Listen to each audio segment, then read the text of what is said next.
नमस्कार प्रेक्षकांनो, ठरलं तर मगचा आजचा म्हणजे 10 नोव्हेंबरचा जबरदस्त एपिसोड आजचा आपण पाहणार आहोत. तर इतका मोठा तमाशा झालेला आहे ना आज सुरुवातीला सुभेदारांच्या घरात, तर तोच आपण पाहतोय. इथे त्यांनी कालचाच भाग दाखवलेला असतो की सायली म्हणजे जी खरी तन्वी आहे, तर ती काय करते, तिच्या आईच्या म्हणजे प्रतिमात्याच्या हाताला हात लावून तोच केकचा तुकडा रविराजांना भरवत असते. आणि हा सगळा सीन सगळे सुभेदार अतिशय आश्चर्यचकित होऊन पाहत असतात. तेवढ्यातच प्रतिमात्या म्हणतात, रविराज तुम्हाला आठवतंय का, तन्वीसुद्धा अशीच माझा हात पकडून तोच केकचा तुकडा तुम्हाला भरवायची, आठवतंय? असं घडल्यानंतर सगळे अतिशय चकित होतात आणि एकदम आश्चर्याने आणि आनंदाने पाहतच असतात. त्यावर पूर्णाजी म्हणतात, प्रतिमा तुला हेही आठवतंय? त्यावर प्रतिमात्या म्हणतात, हो. आता हे सगळं पाहून पूर्णाजींना खूपच आनंद होत असतो की त्यांच्या लेकीला आता सगळं आठवतंय बाबा म्हणून. आता सायलीला इथे भास होऊ लागतात की लहानपणी कसं तिला तिचे आई वडील तिचा वाढदिवस साजरा करायचे, सगळे तिला हॅपी बर्थडे म्हणायचे. आता हे सगळे आवाज जे आहेत, आवाज आणि व्हिज्युअलायझेशन होत होतं तिला, की असं अंधुक तिला ना चेहरे चित्र असं काही होत असतं. तर सायली अचानक डोक्यावरती हात ठेवते आणि तिला एकदम चक्कर यायला लागते आणि ती एकदमच आई म्हणून जोरात ओरडते आणि तिथे सोप्यावरती कोसळते. आता सगळेजण सायलीला काय झालं, सायलीला काय झालं म्हणून तिच्या भोवती गोळा होतात. अर्जुन तिला पाणी देतो. प्रतिमात्या तिच्या शेजारी बसतात आणि म्हणतात, अगं काय होतंय बाळा तुला? त्यावर प्रतापराव म्हणतात, अरे अश्विन असाच उभा राहणार आहेस का? चेक कर तिला, तुझ्यातला डॉक्टर कुठे हरवलाय? तेवढ्यात अश्विन म्हणतो, सॉरी मी चेक करतो लगेचच. मग सायली म्हणते, नाही नको, मी बरी आहे. कारण तोपर्यंत सायलीला बरं वाटायला लागलेलं असतं थोडंसं. मग आता प्रतिमात्या म्हणतात तिला, सायली अशी कशी चक्कर आली तुला? तो सकाळपासून काही खाल्लं आहेस ना? तर सायली म्हणते, हो प्रतिमात्या, अहो मला कळालंच नाही मला अशी काय चक्कर आली. ती गरगर करायला झालं आणि खूप वेळेस मला होतं असं, तुम्ही नका काळजी करू. त्यावर अर्जुन म्हणतो, सायली प्रत्येकच गोष्टीचा असा इतका विचार करत जाऊ नकोस गं. तर सायली म्हणते, अहो असं काही नाही आहे. अस्मिता म्हणते, बरं ठीक आहे, चल मग सायली, चल तुला तुझ्या रूममध्ये घेऊन जाते, म्हणजे तू आराम करशील. तर सायली म्हणत असते, नको अस्मिताताई, मी आता बरी आहे. त्यावर लगेचच बघा प्रियाला तर तमाशा सुरू करायचाच असतो. प्रिया अतिशय रागाला जाते. तिला वाटतं की आता आपला वाढदिवस तर स्पॉईल झालाच आणि वरून सगळं क्रेडिट पण तन्वीला म्हणजे सायलीलाच मिळालं. आता ती खूप तमाशा करायला सुरुवात करते. लगेचच ती म्हणते, अगं ती अशी कशी आत जाईल?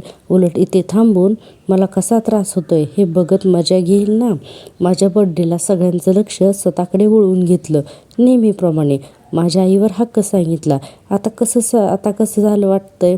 सायली खुश हो ना? तर पूर्णाजी लगेचच म्हणतात, अगं तन्वी तिला बरं वाटत नाही, तुला दिसत नाही का? तर प्रिया म्हणते, अगं नाटकं आहेत ही सगळी तिची. मी माझ्या आईला लहानपणीच्या सगळ्या आठवणी सांगू नयेत ना, म्हणून चाललं हे सगळं.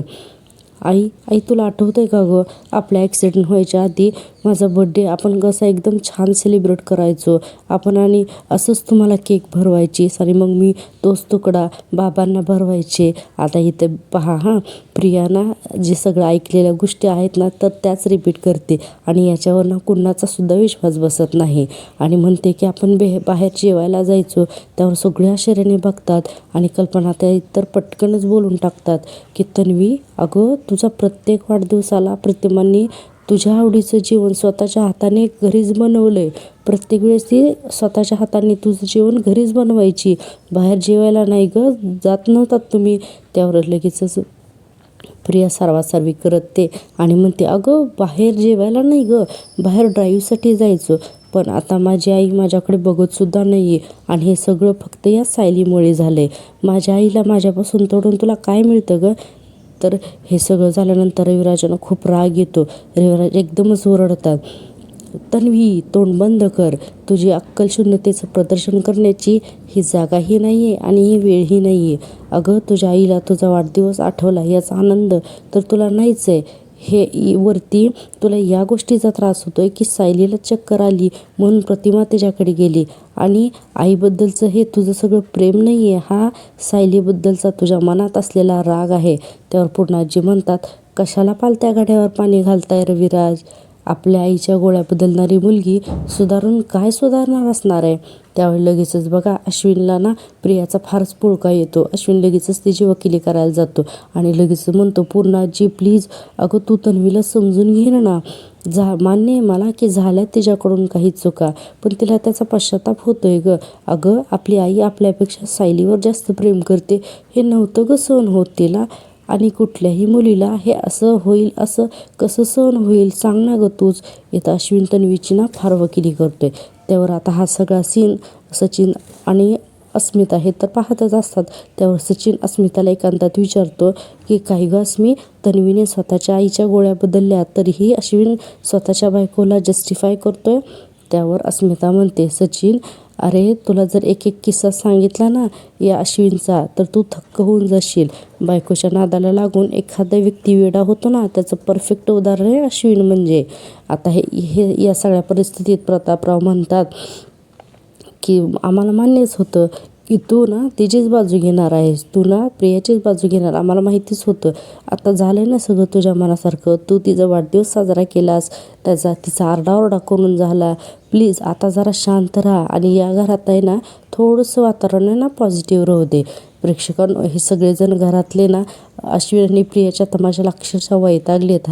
तेवढाच वातावरणात थोडा चेंज करण्यासाठी लगेच सचिन अस्मिताला म्हणतो, अस्मी तू नेहमी मला सायली आणि प्रतिमा त्यांच्या बॉन्डचे किस्से सांगायचीस.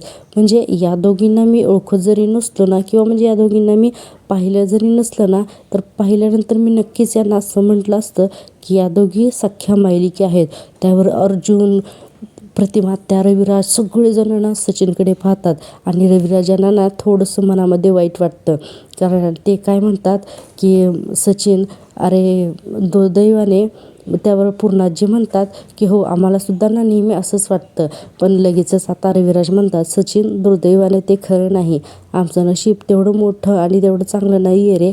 त्यावर एकदमच प्रिया मनातल्या मनात आहे ना खूप रागाला जाते आणि तिला वाटतं अरे यार हे काय होऊन बसलं.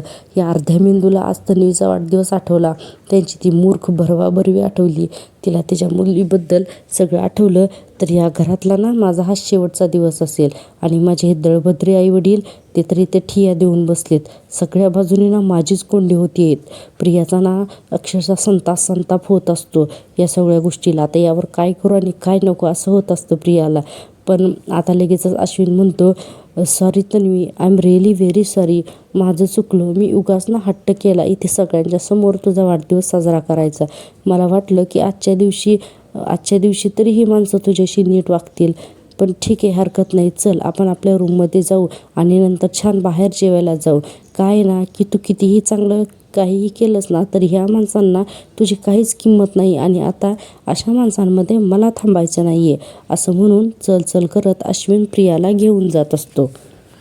आता अश्विन आणि प्रिया तिथून निघून गेल्यानंतर अर्जुन सायलीला डोळ्यांनी शांत हो असं म्हणून तिला खुणवून सांगत असतो. आता इथे लगेचच दुसरीकडे महिपतचा सीन दाखवलेला आहे. महिपत त्याच्या माणसांवरती रागवलेला असतो आणि महिपत त्यांना म्हणत असतो की तुम्हाला टायमावरती वसुली झालीच पाहिजे, हे समजत नाही का तुम्हाला किती वेळा सांगायचं.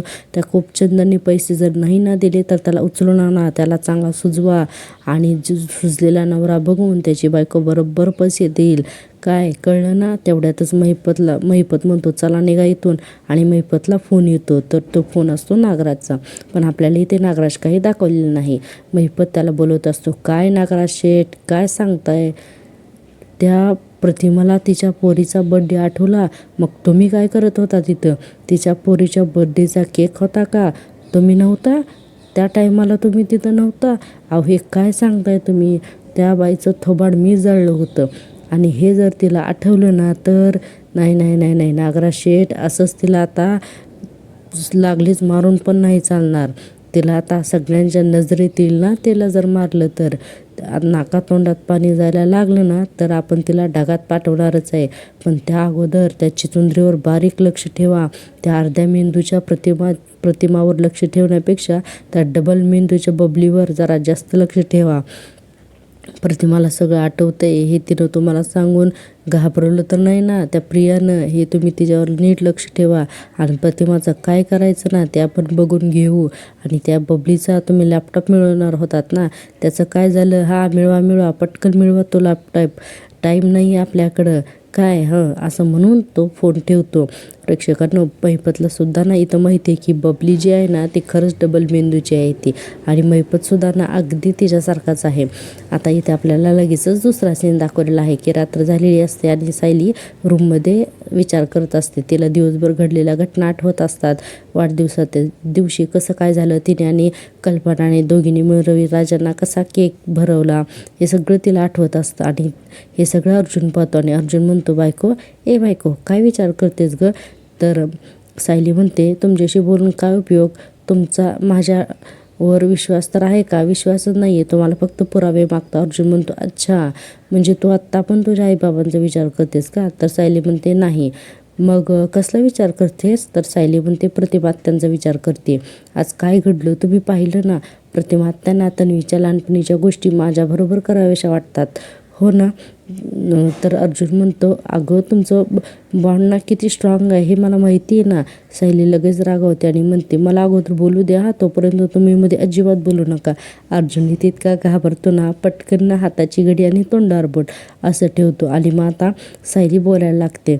सायली म्हणत असते, हे जे नातं तयार झालेलं आहे तर तुम्ही जे बॉन्ड म्हणता ना, हे बॉन्ड म्हणजे मनाचं तयार झालेलं नातं, म्हणजे जे नातं फक्त माझ्या आईबरोबर, प्रतिमा आत्यांबरोबर आणि पूर्ण आजीबरोबर तयार झालेलं आहे. मी आपल्या या घरात येण्या अगोदर मी रविराज काका आणि पूर्ण आजींना भेटले होते ना, तेव्हा मला काय वाटलं होतं हे मी शब्दात नाही सांगू शकत.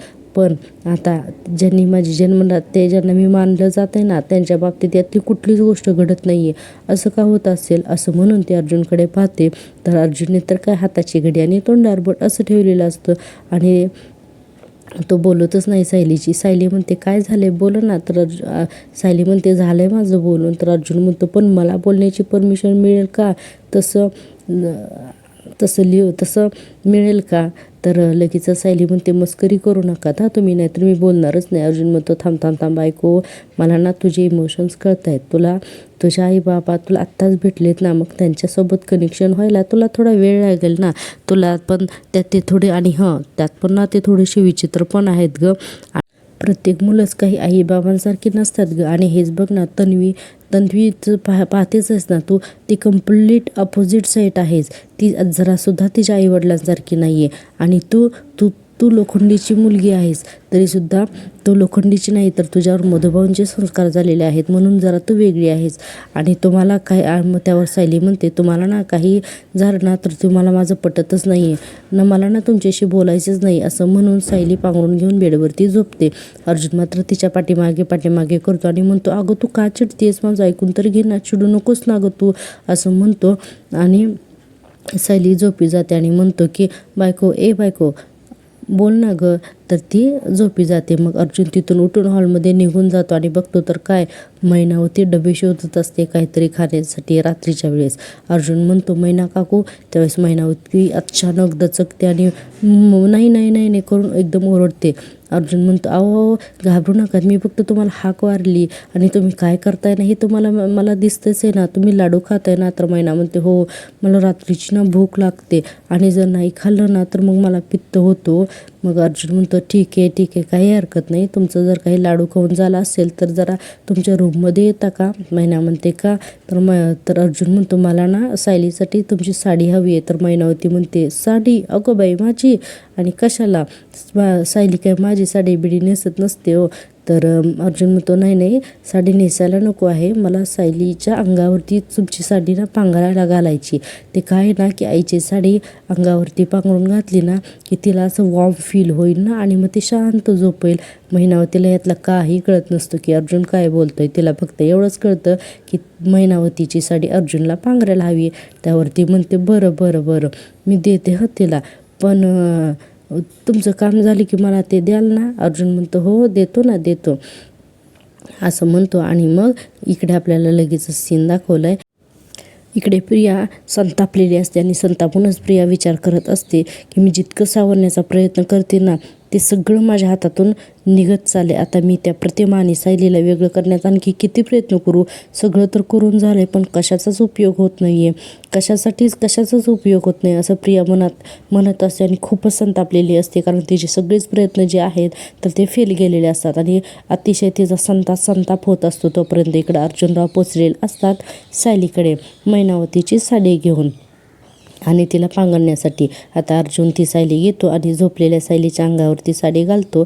सायली अजून जागीच असते आणि सायली पाहते तर अर्जुन तिला म्हणतो, सायली ही साडी आहे तुझ्या आईची, म्हणजे मैनावती काकूंची ही साडी आहे. तर सायली त्या साडीकडे बघते. सायलीला ना अतिशय विचित्र वाटत असतं. तिला नसतात ते तिचे आई बाबा वाटत, पण तरीही अर्जुनने तिची आईची साडी म्हणून तिच्यासाठी आणलेली असते.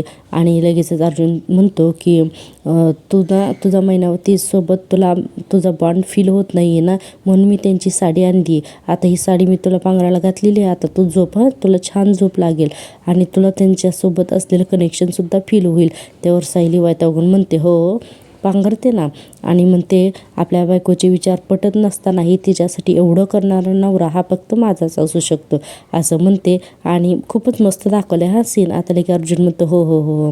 अर्जुन म्हणत असतो की हो लवकरच ना तुला लोखंडेच्या नात्यातला सत्यता तुझ्या लक्षात येईल, नक्कीच तुम्हाला तुमचं नातं समजेल आणि मी या सगळ्यात तुझ्यासोबत आहे बायको, आय लव्ह यू असं म्हणतो. आणि इथे सायली झोपलेली असते. त्यावेळेस तो तिच्या डोक्यावरती प्रेमाने हात डोक्यावरती ठेवतो आणि सायली जी आहे तर ती झोपी जाते.